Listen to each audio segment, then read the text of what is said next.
मेरे देश ते मालका उतरे ना कोई अजाब, तेरा वसदा रे काबा सोनिया ते साडा वसदा रे पंजाब। ये जो आप मनाजिर देख रहे हैं ये शहर सियालकोट में सैलाब की तबाहकारियाँ हैं। मैं इस वक्त शहर सियालकोट के बडियाना रोड मोतरा के करीब अड्डा पीरो चक पे मौजूद हूँ और मेरे पीछे जो आप गाँव देख रहे हैं इसका शहर के साथ राब्ता 48 घंटे से मुनक़ता है।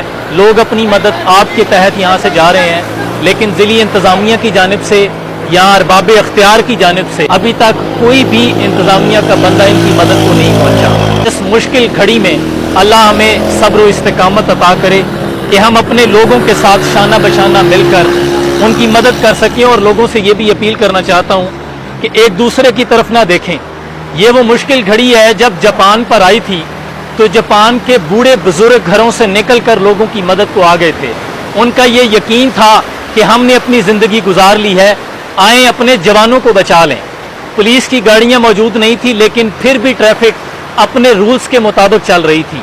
जिसके पास एक वक्त का खाना था, इस्लामी तालीमात के मुताबिक उसने दूसरे के साथ खाना शेयर कर लिया। उन लोगों ने खुद अपनी कौम का सहारा बने। बताना ये चाहता हूँ कि आफतें आती रहती हैं, ये आजमाइश की घड़ी है, लेकिन हमने एक कौम बनना है। इसमें लूट मार नहीं करनी। दूसरों का माल आप तक पहुंच जाए तो वो माल गनीमत नहीं है, वो अमानत है। उसको महफूज रखें और पानी उतर जाने के बाद लोगों तक वो अमानतें आपने पहुंचानी है। आखिर में फिर दुआ की अपील, दुआ में याद रखिएगा। सलाम पहुंचे।